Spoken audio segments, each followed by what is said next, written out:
My guess is when you saw the name of this module, the substance of community, the shadow of spectating, that you had me figured out. West is going to talk about every member a minister. Ephesians chapter 4, 10 through 16, that some do this kind of work, prophets, evangelists, apostles, teachers, pastors, so that the saints can do the work of the ministry. And you would guess that's where I was going to go with this. You know, out of the stands, out of the stadium, and into the field. Well, have you ever thought about that? You ever thought what would happen with a bunch of people who've been sitting in stadiums as a way of experiencing the game, and what would happen if they actually ran out on a football field or on a college or professional basketball? The analogy doesn't make any sense. I like to tell folks, once you have paved a parking lot at your organization, you no longer need a mission statement. People will just come to work. And I mean come to work as a location and a space.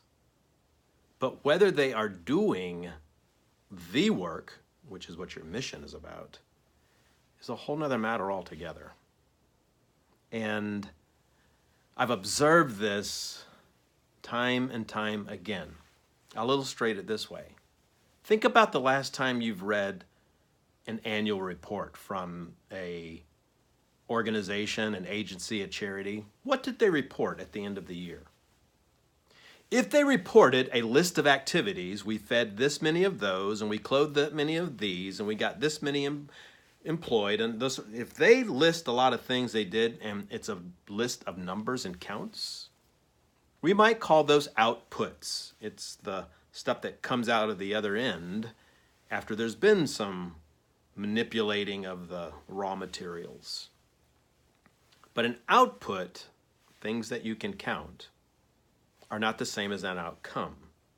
For example, on graduation day, when your schooling is done, we will be able to count how many people walked across the graduation stage. We can say that was an output of the school's effort. But we don't know on that day if anyone who graduates has the morals of an alley cat, whether they are actually ready to generate interest and attraction around the community of faith. We can't know those things on the days that we count, but we can publish that we graduated a certain number of people. That's the difference between an output and an outcome. And the distance between those two, when there is a distance, often is explained by something that's called work avoidance. Actually avoiding the work which would make a difference in a lasting and durable way. In the 6th chapter of Acts, there was a knock on the door. Peter answers, "Sir, why have these ladies been ignored today? They're out there, they're complaining, they're giving us a hard time. I thought you folks were supposed to do a food distribution thing today. They're out here." Peter looks back in this moment. And he says, why are you here?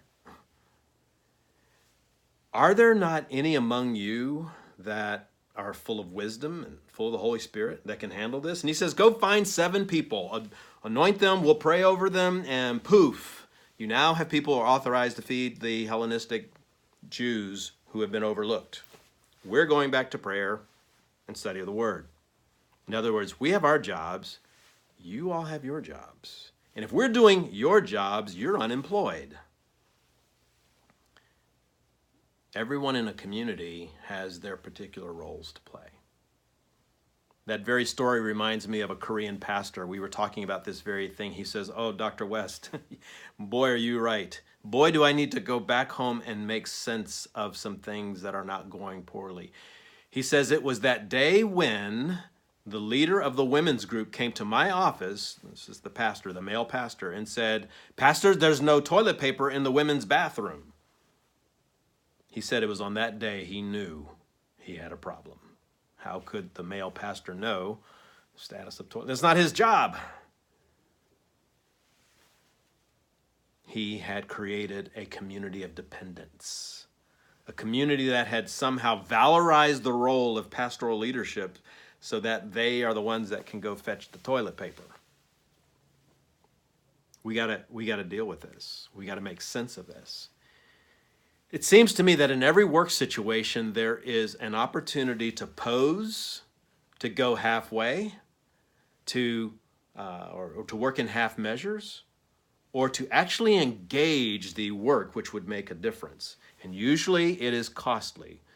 Remember the story of the 3 people who saw something in the book of Luke chapter 10 and the verbs that followed the first 2. Things like walking on the other side of the road. And then what the Samaritan saw, and it said, and he had compassion, and the 11 verbs that followed him. The kind of work that love demands will involve you. Love is a globalizing influence. It wants all of us, and it will give us no quarter when the job before us demands all of us and all of it. Half measures will not do in such times. For those who follow my scholarship, you know I'm a reflex guy. This is the kind of thing that doctors use to tap a knee to find out what your muscles' reflexes are. But I want to talk about a different kind of reflex. I'm trying to be ginger as I introduce it, but it goes something like this. There is a contraceptive reflex. In culture, people date around, court for some time, delay committing to one another. What's this all about? Sometimes there's the recognition that we could have a whole lot of fun if we didn't get serious about having kids. And the management of that boundary between what it takes to experience the pleasure that leads to kids and the work that follows in the arrival of kids, I'd call that the contraceptive reflex.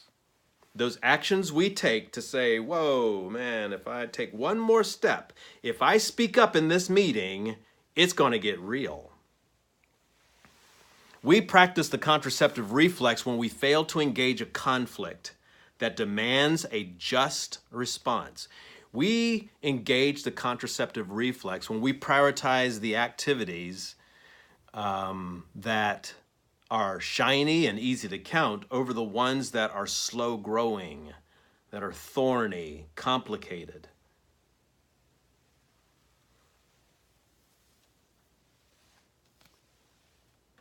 Something happened to Ebenezer Scrooge. Sure, when we first meet him, a group of fundraisers are trying to raise just a little bit of money to help the poor, give them some comfort in a time of need during Christmas and winter.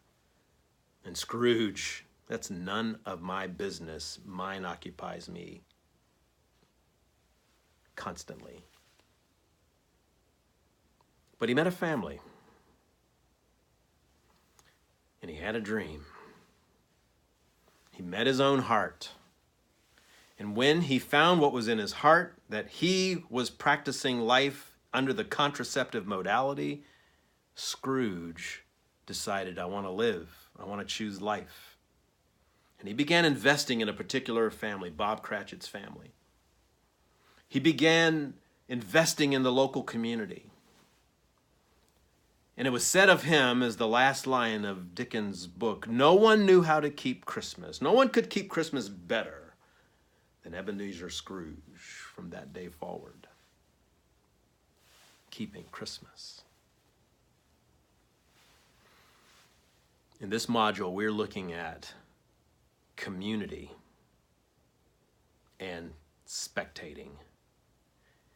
And I want to encourage you to look around the communities that you're a part of. Let a missional intuition and a missional initiative rise in you and take the steps, the costly steps forward that bring life. And when you do, there will be obligations. You will have those parental sorts of obligations that are long lasting if you're interested in outcomes over just outputs. But you'll have life.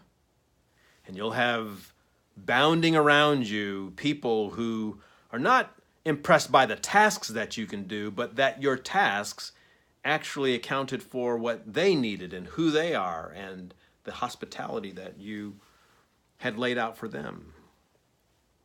We don't want to have an organization that is known for its filled parking lots. We want to be organizations that are known for empty parking lots, people who move out to live out the mission of what that organization is about. I'll see you in the classroom.